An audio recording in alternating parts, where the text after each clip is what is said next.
আসসালামু আলাইকুম। সংবাদে আপনাদের সবাইকে স্বাগতম জানাচ্ছি আমি নুসরাত। শুরুতেই সংবাদ শিরোনাম। পুরোদমে মধ্যপ্রাচ্যের দখলদার বাহিনী এবং ইরানের মধ্যে ভয়াবহ যুদ্ধ শুরু হয়ে গেছে। চলছে হামলা পাল্টা হামলা। ইরানের একটি মিসাইল হামলায় সবকিছু তছনছ হয়ে যাচ্ছে। মধ্যপ্রাচ্যে একের পর এক গুঁড়িয়ে দিচ্ছে যুক্তরাষ্ট্রের ঘাঁটি। ইরানের হাইপারসনিক ব্যালিস্টিক মিসাইল হামলায় সবকিছু তছনছ হয়ে যাচ্ছে। প্রথমেই জানাবো, বাহরাইনে মার্কিন এয়ারবেস গুঁড়িয়ে দিল ইরান। আলহামদুলিল্লাহ। ইরানের ইসলামী বিপ্লবী গার্ড কোর আইআরজিসি জানিয়েছে যে আজ তারা বাহরাইনের শেখ ইসা এলাকায় একটি মার্কিন বিমান ঘাঁটিতে ব্যাপক ড্রোন ও ক্ষেপণাস্ত্র হামলা চালিয়েছে। হামলায় সবকিছু একরকম তছনছ হয়ে গেছে। এরপর জানাবো, সৌদি আরবে মার্কিন দূতাবাসে হামলা, বিকট শব্দে বিস্ফোরণ। এবার সৌদি আরবে রিয়াদে অবস্থিত যুক্তরাষ্ট্রের সবথেকে মধ্যপ্রাচ্যের মার্কিন দূতাবাস গুঁড়িয়ে দেওয়ার দাবি করেছে ইরান। এক এক করে ব্যালিস্টিক ও ক্রুজ ক্ষেপণাস্ত্র হামলায় সবকিছু ধ্বংস করা হচ্ছে। ইরান জানিয়েছে যে তারা দীর্ঘমেয়াদী যুদ্ধে প্রস্তুত। তারা এখান থেকে এক পাও পিছপা হবে না। তারা এখান থেকে আসলে পেছনে ফিরে যাবার আর কোনো সুযোগ নেই। এদিকে ইসরায়েলে নতুন করে ক্ষেপণাস্ত্র হামলা চালালো ইরান। আলহামদুলিল্লাহ। দখলদার ইসরায়েলের বিভিন্ন এলাকা লক্ষ্য করে ঝাঁকে ঝাঁকে ক্ষেপণাস্ত্র ছুড়ছে ইরান। ইসরায়েলি সামরিক বাহিনী আইডিএফ এই তথ্য নিশ্চিত করেছে। ক্ষেপণাস্ত্র হামলার পর ইসরায়েলে জরুরি সতর্কতা জারি করা হয়েছে। জানাবো, হরমুজ প্রণালী বন্ধের ঘোষণা ইরানের। বিশ্বের অন্যতম গুরুত্বপূর্ণ নৌপথ হরমুজ প্রণালী পুরোপুরি বন্ধ করে দেওয়ার ঘোষণা দিয়েছে ইরানের ইসলামিক বিপ্লবী গার্ড কোর আইআরজিসি। সংস্থাটি হুঁশিয়ারি দিয়ে জানিয়েছে যে এই পথ দিয়ে কোনো জাহাজ চলাচলের চেষ্টা করলে তা আগুনে পুড়িয়ে দেওয়া হবে। এবং সর্বশেষ জানাবো, এবার আফগানিস্তানের মতো দীর্ঘমেয়াদী যুক্তরাষ্ট্রের যুদ্ধ করার কোনো সমর্থন নেই বললেন জেডি ভ্যান্স। মার্কিন ভাইস প্রেসিডেন্ট জেডি ভ্যান্স জানিয়েছেন যে এবার আর যুক্তরাষ্ট্রের আফগানিস্তানের মতো এত দীর্ঘমেয়াদী যুদ্ধ করার কোনো সামর্থ্য নেই। এ অবস্থায় আসলে যে ধরনের কার্যক্রম শুরু হয়েছে, এতে করে যুক্তরাষ্ট্র চরম বিপাকে পড়েছে। এতে করে পুরো মধ্যপ্রাচ্য জুড়ে আবারও নতুন করে বড় ধরনের সমস্যার সৃষ্টি হচ্ছে। প্রিয় দর্শক, এতক্ষণ শুনছিলেন সংবাদ শিরোনাম, এবারে বিস্তারিত। তবে তার আগে বন্ধুরা অনুরোধ থাকবে, এই সংবাদটিতে একটি লাইক দিন। এই চ্যানেলে আপনি নতুন হয়ে থাকলে আমাদের সংবাদটি দেখতে দেখতে চ্যানেলটি সাবস্ক্রাইব করে রাখুন। কমেন্ট করে বন্ধুরা আপনার মূল্যবান মতামত জানিয়ে দিন আপনি বিশ্বের কোন দেশ থেকে বা বাংলাদেশের কোন স্থান থেকে আমাদের সংবাদটি দেখছেন এবং শুনছেন। আর বন্ধুরা, সংবাদটি আপনার সোশ্যাল মিডিয়া ফেসবুকে শেয়ার করে বন্ধুদেরও দেখার সুযোগ করে দিন। এবারে বিস্তারিত। বাহরাইনে মার্কিন এয়ারবেসে ইরানের ভয়াবহ হামলা।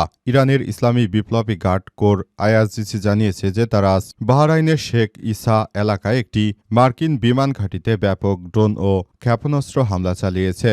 আইআরজিসি দাবি করেছে যে এই হামলায় তারা ২০টি ড্রোন, ৩টি ক্ষেপণাস্ত্র ব্যবহার করে ঘাঁটির প্রধান কমান্ড ও সদর দপ্তর ভবন ধ্বংস করে দিয়েছে এবং জ্বালানির ট্যাঙ্কারগুলোতে আগুন ধরিয়ে দিয়েছে।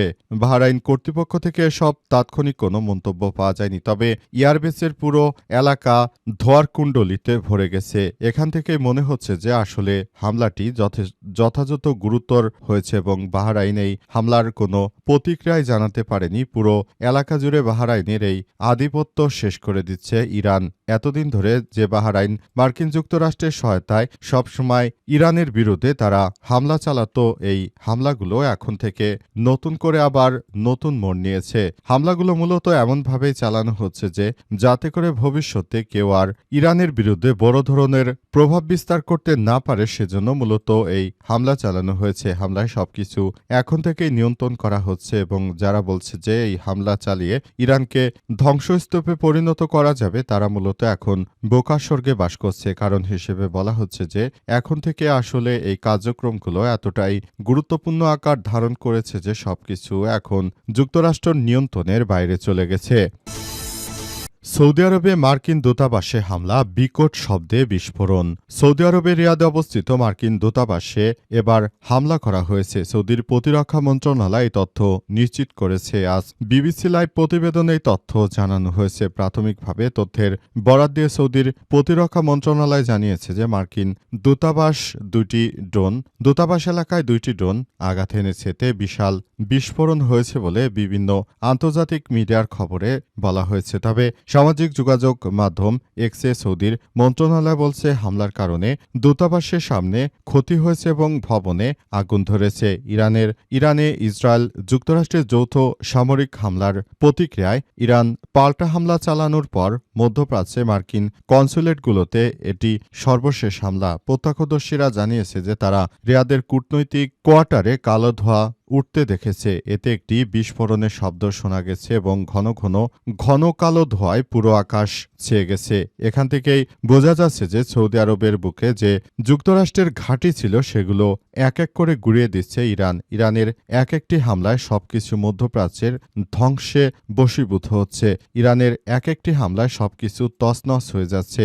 এমন হামলা সৌদি আরব সহ মধ্যপ্রাচ্যের রাষ্ট্র ইতিহাসে এর আগে কখনোই দেখেনি। তারা এই হামলা দেখে একরকম বিস্মিত হয়ে পড়েছে, কারণ তাদের ধারণাই ছিল না যে ইরান আসলে কি করতে পারে। শেষ পর্যন্ত ইরান যেভাবে দেখাচ্ছে, এতে করে মধ্যপ্রাচ্যের বিভিন্ন রাষ্ট্রগুলো একরকম নানাবিধ সমস্যার মধ্যে পড়েছে। এই যুদ্ধগুলো এখন ছড়িয়ে পড়ছে বিভিন্ন জায়গায় এবং এই যুদ্ধগুলোকে আসলে নিয়ন্ত্রণ করা একরকম কষ্টসাধ্য ব্যাপার হয়ে দাঁড়িয়েছে বলে বলা হচ্ছে। তবে শেষ পর্যন্ত আসলে এই বিষয়গুলো কোন দিকে যায় এবং বিষয়গুলো কি হয় সেটি এখন পর্যন্ত বলা যাচ্ছে না, কারণ এই যুদ্ধ সবেমাত্র শুরু হয়েছে। ইরান জানিয়েছে যে তারা দীর্ঘমেয়াদী যুদ্ধ করতে সব রকমের প্রস্তুতি নেই, তারপর মাঠে নেমেছে। সুতরাং এখন আর এই ভয় দেখে লাভ নেই। ইরান তার সর্বোচ্চ শক্তি দিয়ে মার্কিন যুক্তরাষ্ট্র ও ইসরায়েলের বিরুদ্ধে এবং মধ্যপ্রাচ্যে যেসব দালাল মুসলিম দেশ রয়েছে তাদের বিরুদ্ধে ইরানের এই হামলা অব্যাহত থাকবে। ইসরায়েলে নতুন করে ক্ষেপণাস্ত্র হামলা চালিয়েছে ইরান। ইসরায়েলের বিভিন্ন এলাকায় লক্ষ্য করে ঝাঁকে ঝাঁকে ক্ষেপণাস্ত্র ছুড়েছে ইরান। ইসরায়েলের সামরিক বাহিনী আইডিএফ এই তথ্য নিশ্চিত করেছে। ক্ষেপণাস্ত্র হামলার পর ইসরায়েলে জরুরি অবস্থা জারি করা হয়েছে। এখন নতুন করে আসলে যে ধরনের কর্মকাণ্ড পরিচালিত হচ্ছে, পুরো মধ্যপ্রাচ্য জুড়ে যুদ্ধ ছড়িয়ে পড়েছে। বিশেষ করে সংযুক্ত আরব আমিরাতে সবথেকে বেশি হামলা হচ্ছে, আর সবথেকে বেশি হামলা হচ্ছে ইসরায়েলের এসব এলাকায় একরকম ধ্বংসের দ্বারপ্রান্তে চলে এসেছে মধ্যপ্রাচ্যে। এর আগে কখনোই তারা এত বড় হামলা কখনোই চোখে দেখেনি। এত বড় হামলা কোনোদিনও হয়নি। সম্পূর্ণ হামলা এবার হচ্ছে, সেটা যুক্তরাষ্ট্রের ভুলের কারণে এই হামলাগুলো করা হচ্ছে এমনটাই জানা গেছে। কারণ হিসেবে বলা হচ্ছে যে এই হামলা করার পেছনে আসলে মার্কিন যুক্তরাষ্ট্রকেই দায়ী করা হচ্ছে, কারণ তারা সর্বপ্রথম ইরানের সর্বোচ্চ ধর্মীয় নেতা আয়াতুল্লাহ আলী খামেনিকে হত্যার মধ্য দিয়ে তারা মধ্যপ্রাচ্যে যুদ্ধের সূচনা করেছে। এখন এই যুদ্ধের সমস্ত দায়ভার তাদেরকেই বহন করতে হবে। এই যুদ্ধ এতটাই সংঘর্ষ অবস্থায় ছড়িয়ে পড়েছে যে পুরো মধ্যপ্রাচ্য জুড়ে এখন আসলে কোনো কিছুই আর বাদ রাখছে না। প্রতিটি জায়গায় এই হামলা চালানো হচ্ছে এমনটাই জানা গেছে এবং এই হামলায় সবকিছু তছনছ হয়ে যাচ্ছে। হরমুজ প্রণালী বন্ধের ঘোষণা ইরানের। বিশ্বের অন্যতম গুরুত্বপূর্ণ নৌপথ হরমুজ প্রণালী বন্ধ করে দেওয়ার ঘোষণা দিয়েছে ইরান। এর ফলে বিশ্ববাজারে হুড়হুড় করে বেড়ে যাচ্ছে তেলের দাম। এ ঘটনায় নতুন করে আরও বড় ধরনের উদ্বেগ তৈরি হয়েছে। শুধু এখন নয়, বরং পুরো বাংলাদেশে আসলে এই প্রভাবও ছড়িয়ে পড়বে। শুধুমাত্র বিশ্বের সংযুক্ত আরব আমিরাত বা সৌদি, কাতার, বাহরাইন নয়, বরং এর সুদূর প্রসারী প্রভাব বাংলাদেশের উপরও পড়তে চলেছে। নতুন করে এই ধরনের এই কার্যক্রমগুলো চালিয়ে একরকম আরও নতুন ধরনের সমস্যা তৈরি করেছে। এই কার্যক্রম আসলে হতে থাকলে নতুন করে আবারও দেশের অভ্যন্তরে বড় ধরনের সমস্যা তৈরি হবে এবং এই সমস্যাগুলো থেকে আসলে নতুন করে পুরো বিশ্বের মধ্যে এই সমস্যাগুলো ছড়িয়ে পড়তে পারে। সারা বিশ্বের মধ্যে যে ধরনের কার্যক্রম শুরু হয়েছে, এই কার্যক্রমগুলো কোনোভাবেই চলতে দেয়া হবে না। সারা বাংলাদেশে এই প্রভাব যে বিস্তার করতে পারে, এর জন্য নতুন করে আবারও পুরো বিশ্বের মধ্যে যে সমস্যা ছড়িয়ে পড়ছে সেগুলো আসলে এখনই বন্ধ করা উচিত বড় বড় নেতাদের। তা না হলে আরও বড় ধরনের সংঘাত ছড়িয়ে পড়বে এমনটাই মনে করা হচ্ছে।